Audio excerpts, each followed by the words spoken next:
You ask Tiger to solve. This deals with linear equations with one unknown.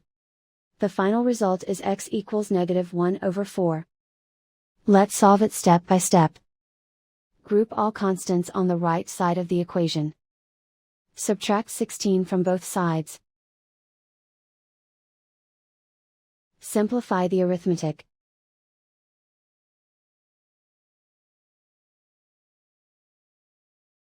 Isolate the x. Divide both sides by 8. Simplify the fraction. Find the greatest common factor of the numerator and denominator.